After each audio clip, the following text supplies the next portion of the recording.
Hello and welcome. I'm Trisha Gee. I'm the lead Java developer advocate at JetBrains.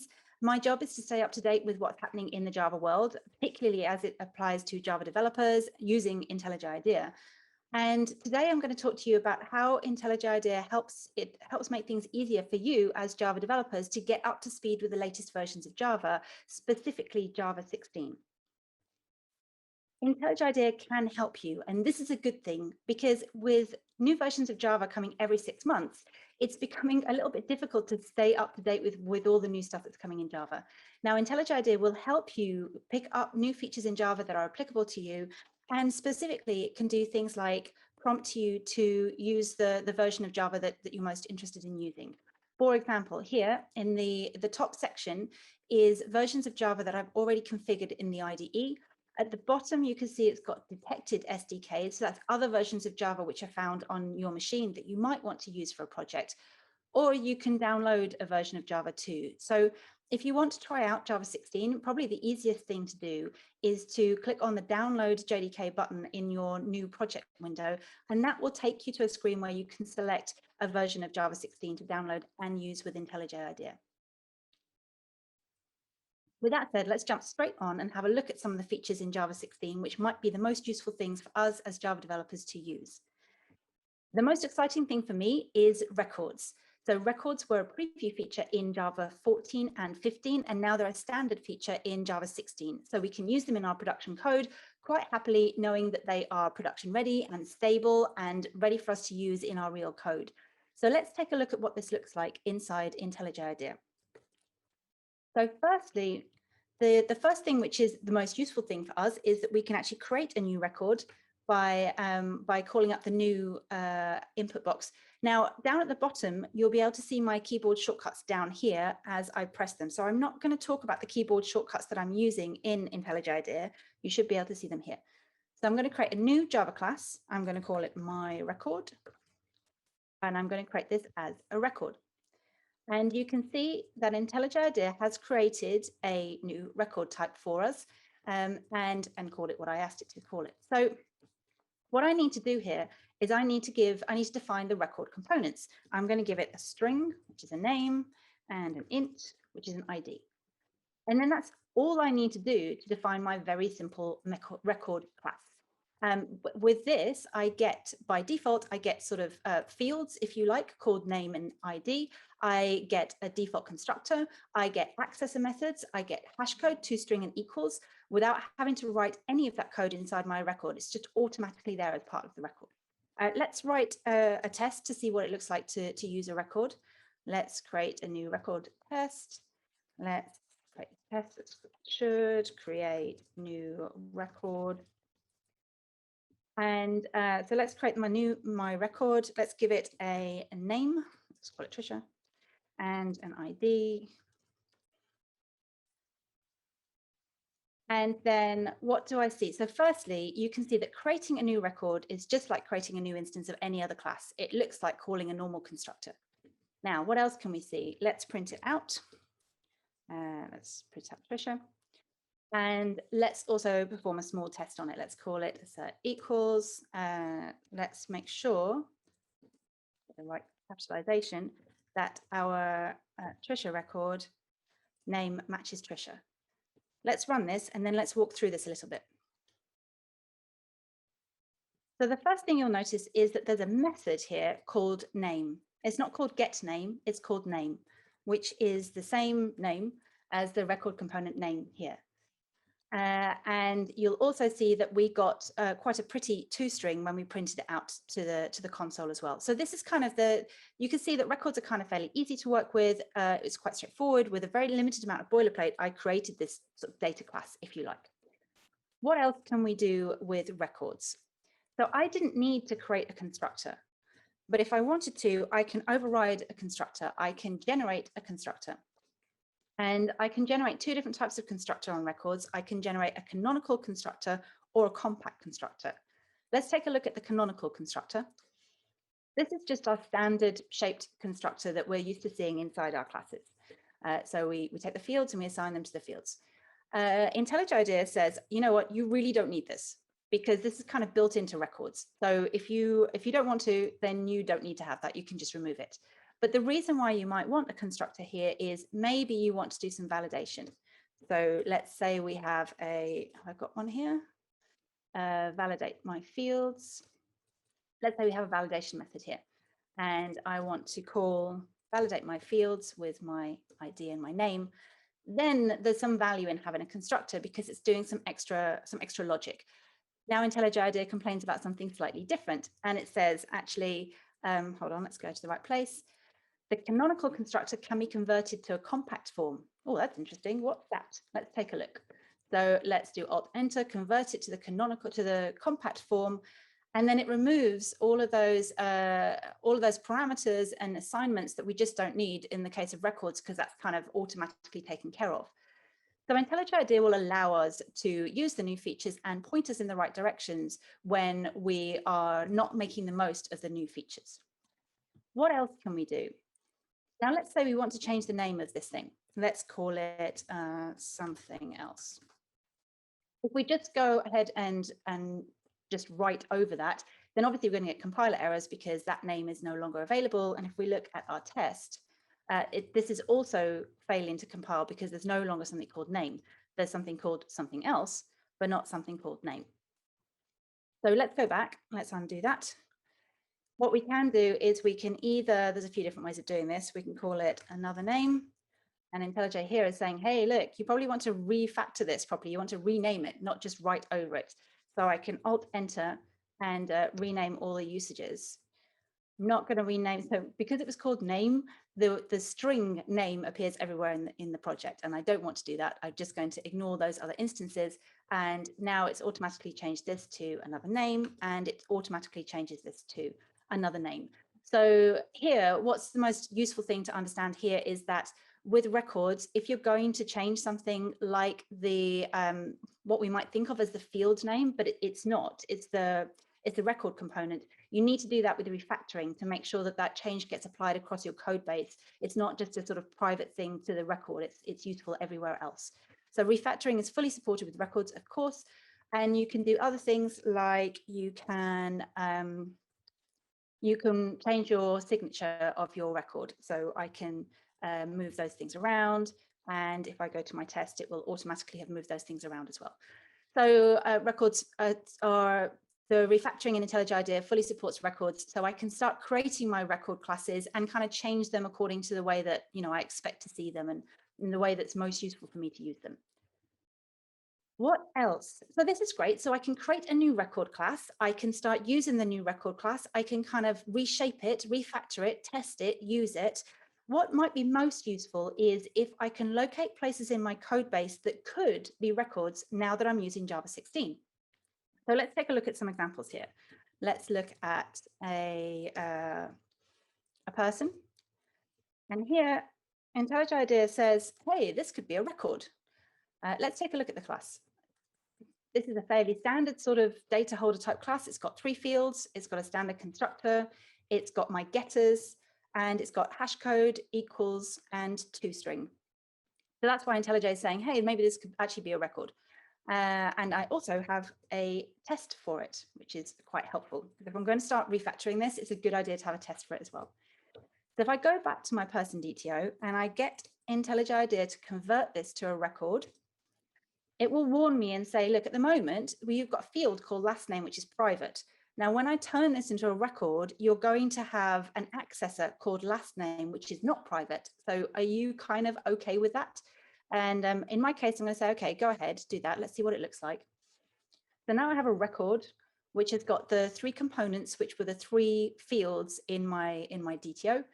And we've removed the 3 fields and the constructor. What it has kept, though, is it's kept all 3 getters. And it's kept all 3 getters because records don't use the get syntax. They don't have the get prefix at all. So let's undo that refactoring and see if we can do something a little bit different. Let's see if these getters are used anywhere. We are going to Alt F7. And they are used in the test, which is a good thing. And here they are, they're all used here. What would be useful if we want to turn this into a record is we can use IntelliJ's refactoring. We can rename this to first name. Let's rename this to last name. Just remove the prefix basically. And call that date of birth. And if we go back to our test, you can see those have all been refactored to remove the get prefix. Now, if I turn this into a record, then it removes the getters as well. And it doesn't give me the warning anymore because now we have accessor methods with the same syntax as the record accessor methods. So there was a bit of a cleaner conversion to using the record syntax. Now, the last thing standing is you've got a hash code, equals, and toString. The record has a hash code, toString, and equals also built in. And so the question for us now is, if I remove these, am I going to get a different implementation of hash code, toString, and equals than I'm expecting? Well, I'll tell you what, why don't we do it? Why don't we run our test and see what happens? So our test mostly passes, equals is the same, hash code is the same, our basic test passed, but toString is different.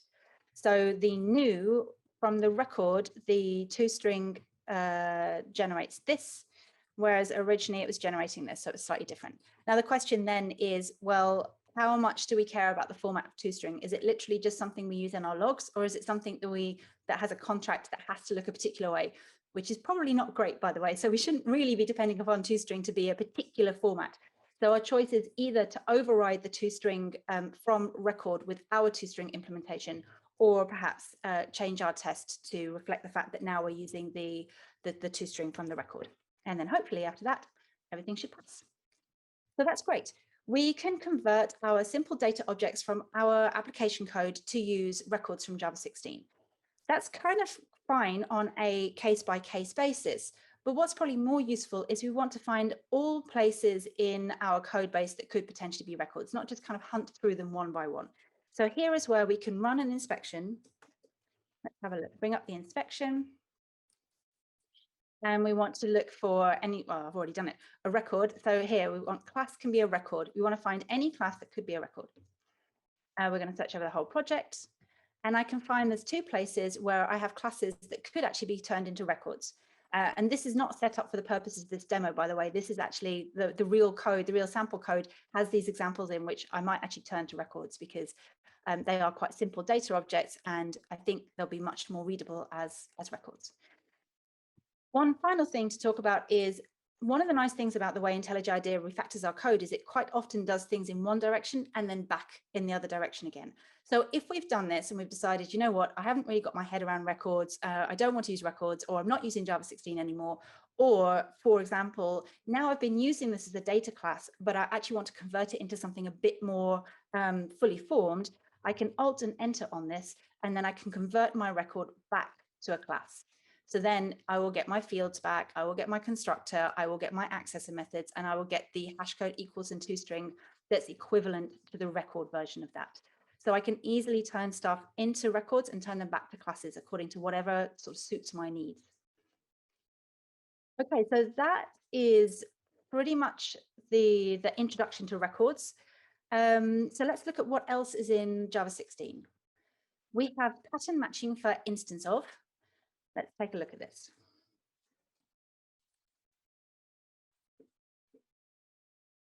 Pattern matching for instance of, it was a preview feature in Java 14 and 15. It's now a standard feature that we can quite happily use in Java 16. This is where what we're going to do is we look at places which have an instance of check followed by a class. And IntelliJ IDEA will say, actually, you know what, this can be, you can use a pattern variable for this instead. So you can use pattern matching for instance of. So let's do that. Let's get IntelliJ to do that. And then you can see what it does is it assigns, as you're checking for instance of employee, you can assign it to a variable called employee. And then I can use that employee as if it were an employee. So I don't have to do any casting, and I just have this employee in the scope of this code block, and I can kind of use it as an employee. In JDK 16, let's convert this here. We can convert this to a pattern variable. We can actually reassign this to something else if we want to. which is more because that's consistent with the way variables normally work. So if we actually want this to be not changeable, we need to explicitly say this needs to be final, that you can't modify this variable. What else can IntelliJ IDEA help you with? Well, here, when we're using IntelliJ IDEA's refactorings, it is smart and aware of the pattern matching feature that's available in Java 16. So if, for example, you want to extract this as a variable, instead of extracting it as a variable which gets cast, let me show you, extract introduce variable, let's call it an employee, and it extracts it as a pattern matching variable. So I don't have like an intermediate step of having some sort of variable with a cast in here. I don't have to do that. It just goes straight up here. Similarly, if I want to inline it back to where it came from, I can inline it and it will produce the same code it was before. It was with the cast in there. So I can easily use refactoring to, again, play with these features, see if it looks more readable, or if it's not really adding anything, maybe move it back in a different direction. The other thing that's most interesting about pattern matching, for instance, is it's useful for these kinds of circumstances. It's nice not to have a cast in there, so we have one less line of code and we can have the declaration up here. So it's nice, it's more succinct, it's a bit more readable. Where it really comes into its own, particularly in IntelliJ IDEA, is when you combine it with other inspections, you can collapse down quite complex pieces of code into just 1 or 2 lines of code. So, for example, it's not uncommon to see an equals method like this, which is going to do some sort of instance of check and then cast it and then do something with that value. So we can get IntelliJ IDEA to replace this with a pattern variable, as we saw before, but we can also get IntelliJ IDEA to simplify our if else as well. So it brings everything down to just this small if statement here. And you can imagine more complex pieces of code, particularly when we're talking about objects with more values on them. We can actually collapse quite complex nested bits of code into something a bit simpler and more readable. So those are the main key points for pattern matching for instance of. In Java 16, there are some new methods on the Stream API. The Stream API came in Java 8, as most of us know. It was streams and lambdas are one of the reasons why Java 8 was probably the fastest adopted version of Java in the history of Java. And the Streams API has been very, very helpful for us. In fact, so helpful that a lot of people haven't yet moved off 8 into something else. However, JDK 16 brings new methods onto the Streams API as well, so we can work even more effectively with the Streams API. Let me show you what I mean. Let's open up the Streams API. For those of you who are still on Java 8, you might not know that in Java 10, there was a new addition to the collectors to allow us to collect to unmodifiable lists. So if you're using Java 10 or above, well, if you're using Java 8, you might have had to collect to a list like this, and then wrap it in an unmodifiable list. If you want to make sure that that list stays unmodified and that it's predictable, we can reason about it. It's easier for us as developers, and it's easier for even the JVM to go, well, this isn't changing, so I can perhaps optimize it or whatever. So it's a good idea to wrap our lists in unmodifiable lists. Now in Java 10, we had a convenience, so we could actually, and IntelliJ IDEA will help us with this, we can change this instead to be a collect to unmodifiable list, which is much better than wrapping it inside an unmodifiable list call. Now, with JDK 16, this can be simplified even further. What does IntelliJ IDEA suggest? It says, replace collect to unmodifiable list with TwoList. Hang on a minute, didn't I just use TwoList? Well, actually, this TwoList is on the Streams API itself. So let's have a look at the documentation. On java.util.stream.stream, we have TwoList, which was introduced in 16, and it's basically a convenience method for collecting to an unmodifiable list. So it just allows us that the call, which is probably one of the most common calls, particularly as a terminator for a stream operation, it just allows us to do that with significantly less code. So we can just call a straight up TwoList instead of having to do a collect to unmodifiable list. So it's a really helpful convenience, and IntelliJ IDEA says, you know what, I think perhaps you might want to use that. So great, okay, let's use that.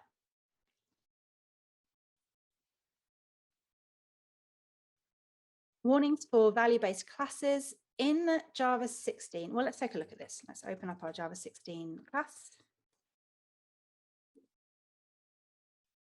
In Java 9, the constructors for the primitive wrappers were deprecated.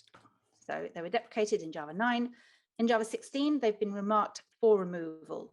Now, deprecation is being taken much more seriously these days in Java. So if it has been marked as deprecated, and particularly if it's marked for removal, you should probably not use it anymore. IntelliJ IDEA marks things that have been marked for removal with a red strike through. I'm not sure if you can really see that. My color vision isn't that great, so I can't always tell the difference between red and black, but it's marked with a red strike through. And what's more useful is that IntelliJ, also says, you know what, you can actually just get rid of that and just don't use it at all. Then you don't have the warning anymore. And so when the constructors are removed in a later version of Java, you won't get compiler errors in your code. So IntelliJ IDEA will always point out the APIs that have been marked for removal. Where possible, it will also try to automatically move that to a non-deprecated call and fix your code for you. But it is worth being aware of any errors like this and trying to fix them as early as possible, because that will allow you to take advantage of new versions of Java. One of the questions might be, well, why these changes to the primitive wrapper classes? The short version is there will be in some later version of Java a kind of class type that isn't a big fat normal class and object type and isn't a primitive. They're currently called primitive classes, I believe. They're being called value objects, value classes, and it's coming in the future. And primitive wrappers are probably, it seems, a good candidate for one of these lightweight object types. And so there are some changes being made in the language right now to move us in that direction to take advantage of that in the future.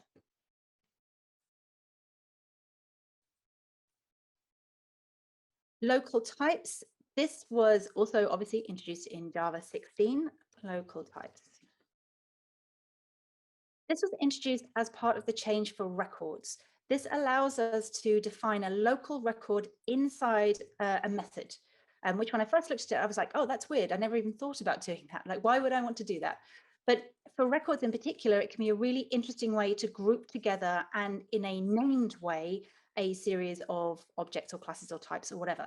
So here, for example, we have a record called person and orders. It's basically a tuple, and it groups together a person with a list of their orders. So then now I have one of these things, or one of these classes which represents this group. I can use it inside a stream API call, for example, and then usefully kind of use that to group together or ungroup the things that I want. So this is kind of interesting, I think, for records. It also, since it was applied to records, it also applies for enumerations, for enums, and it also applies for to interfaces too. So you can create local versions of any of those things and then use them within the scope of this method, sort of disposable types, if you like.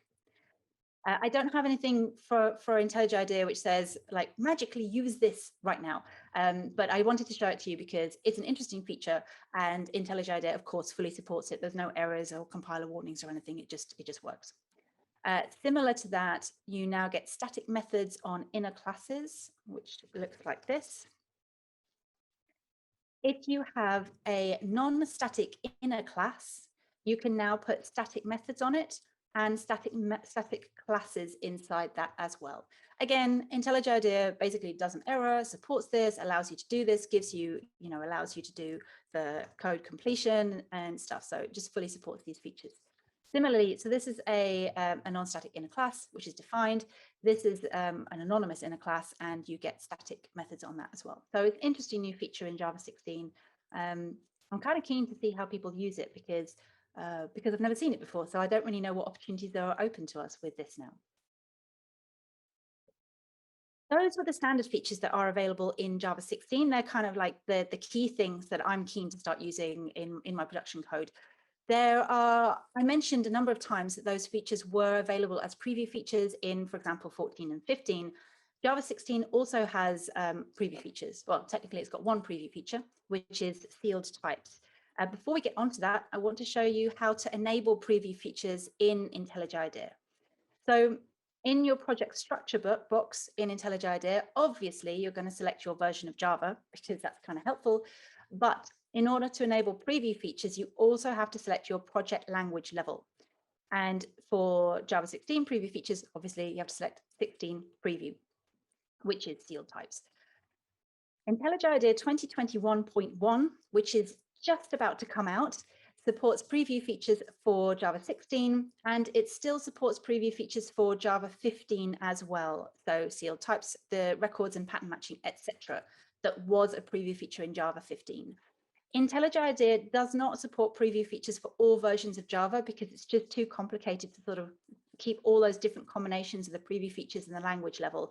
And to be honest, as you can see from the preview feature of 15, usually by the time you use the most recent version, you've either got standard versions of those features or another preview of it anyway. So really, we only need 1 or 2 versions. But yet, IntelliJ IDEA 2021.1 supports preview features for Java 16 and Java 15.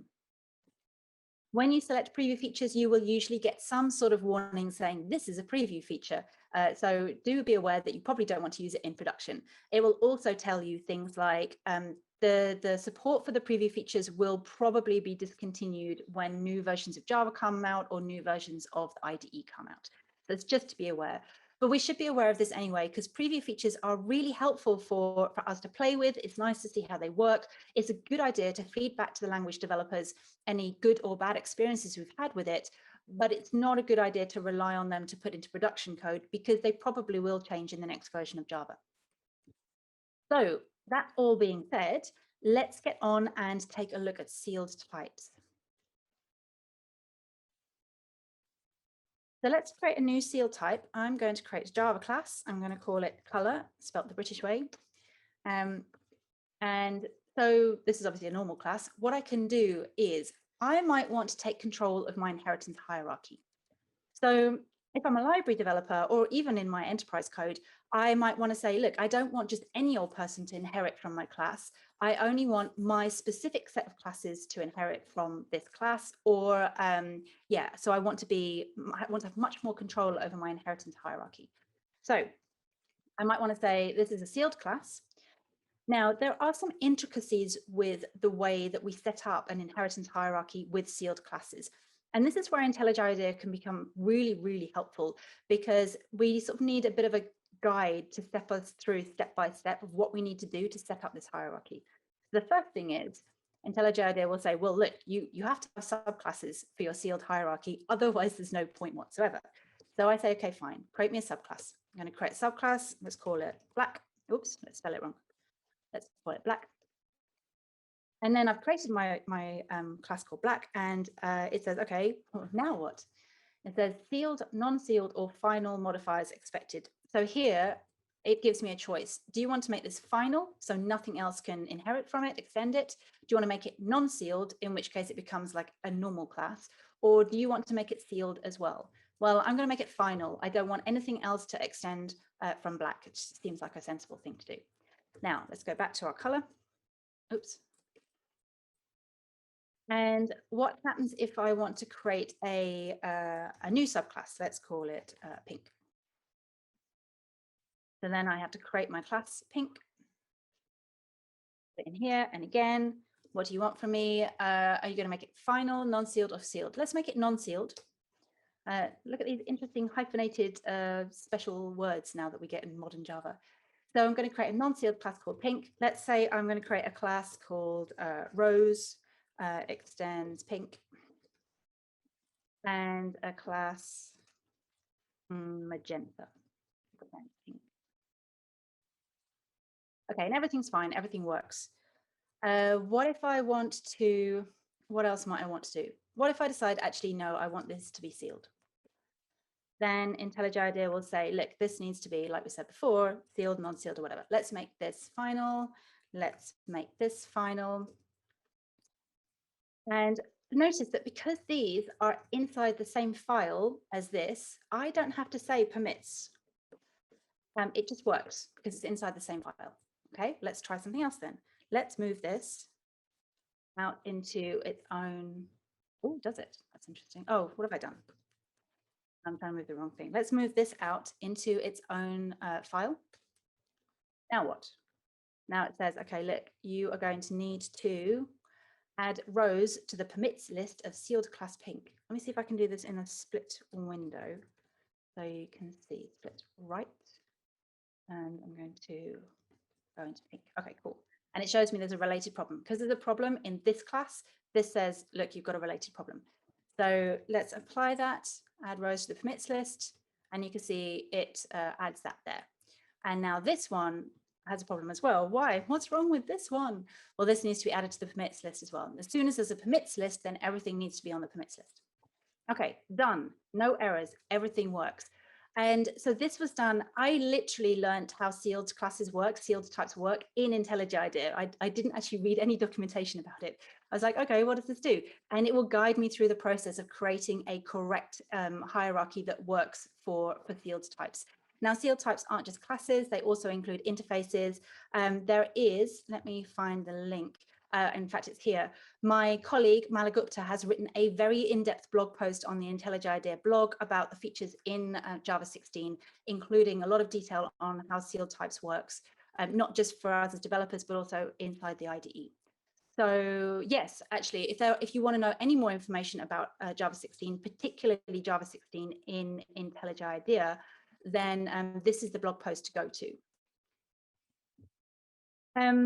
I don't really have a lot of time to go over everything else that I wanted to go over. In fact, I have pretty much zero time to do that. So I'm just going to mention these in the fastest possible way, show some links, and then you can go and find out some more information about them if you want to. So what's new in Java 16 depends a lot on which version of Java you came from. So if you came from Java 15, then obviously the things I just showed you are all new, apart from you've been using them as preview features. If you come from Java 11, there's a whole bunch of stuff in 16 that maybe you didn't know about that have come in the versions since 11. So I'm just going to mention some of the most interesting ones. So text blocks, the ability to put blocks of text, perhaps of different languages, multi-line blocks of text inside your Java code. This came in Java 15. It's a very cool feature, and IntelliJ can help you a lot with this. Switch expressions came in Java 14, which is also, actually, these are all really cool features. I like them all. And then if you're coming from Java 8, there's obviously a bunch of features in Java 11 that perhaps you aren't aware of either. So let's just skim over those quickly as well. So local variable type inference, otherwise known as var. Convenience factory methods for collections, which is my favorite feature from Java 9. I've covered this in other blog posts and other talks, so hopefully you'll get a chance to see that somewhere else. There are a bunch of new methods on optional, which came in Java 9, 10, and 11, which are worth exploring if you use optional.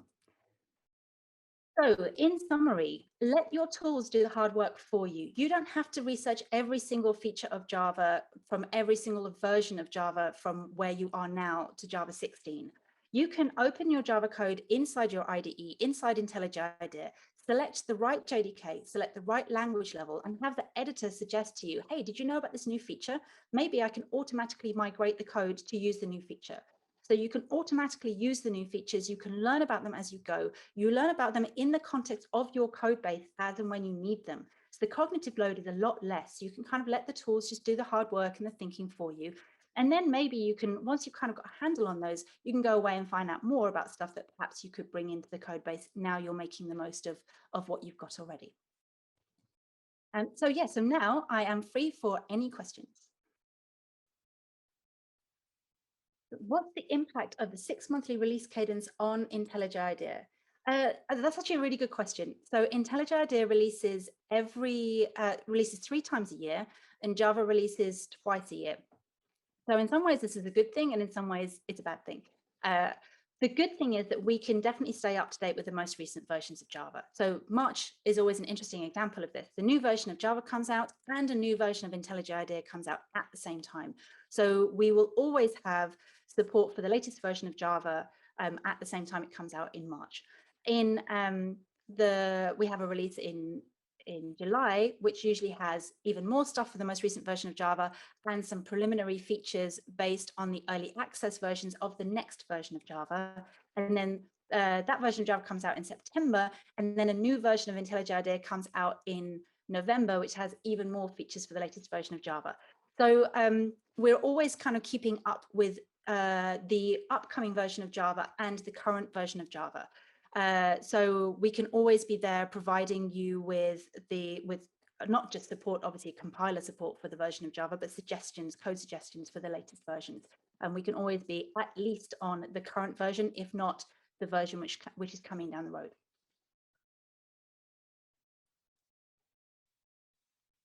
Given the improvements to Java, someone always asks this question. Given the improvements to Java, is Kotlin still relevant?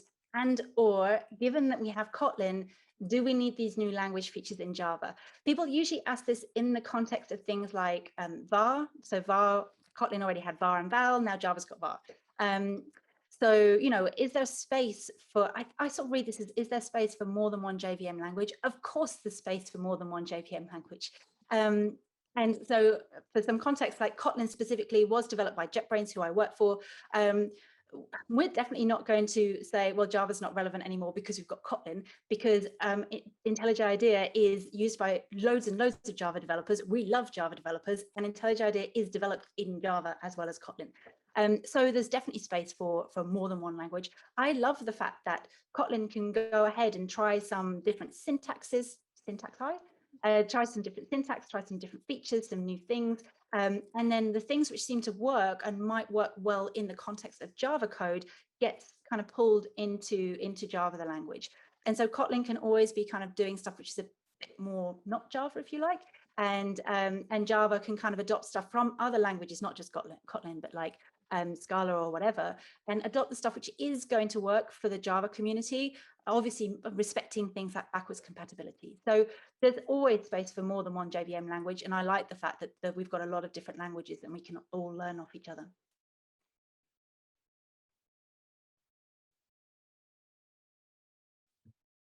Pattern matching, for instance of, is nice, but it seems like a minor improvement. Couldn't the effort have been spent on something else? Right, so pattern matching, for instance of, does look like a small feature from our point of view, because it just changes maybe 2 lines of code into 1 line of code. What it is, though, is like the very, very tip of the iceberg of a lot of features which are going to come in Java 16. So pattern matching in general. So this is not something I can speak confidently about because I haven't used other languages that use pattern matching, but I can sort of see now how this can lead to things like, I know there's going to be some changes for switch expressions, which can use pattern matching. And there are a bunch of other places where the compiler kind of knows what's going on, and we don't need to write things 2 or 3 times, and we can just collapse that into something which is a bit more succinct. So I think just keep your eyes peeled for more pattern matching type features. I think that will make our code more readable and more interesting. Why should I upgrade my version of Java? I have a whole nother presentation on this, and I'm sure this will be covered in a bunch of other talks throughout this conference too. But generally speaking, even if you don't use the new features of Java, you will get better performance and better security. And things like better performance across the board will also generally lead to cost savings, particularly if you're talking about deploying on cloud. So if you're using less memory, if you're using less CPU, if you're running faster, then it will also result in cost savings. So yes, I just, obviously the business doesn't necessarily care about all these shiny new features, but they probably do care about cost savings and about performance.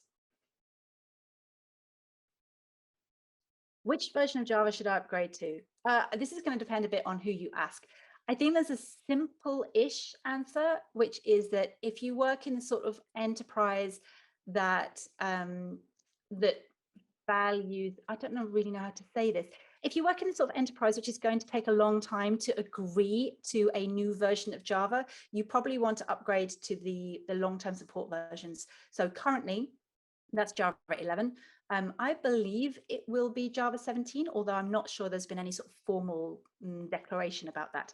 So if you want a long-term support version, then upgrade to Java 11. It will certainly be valuable to this is, I'm assuming you're on 8.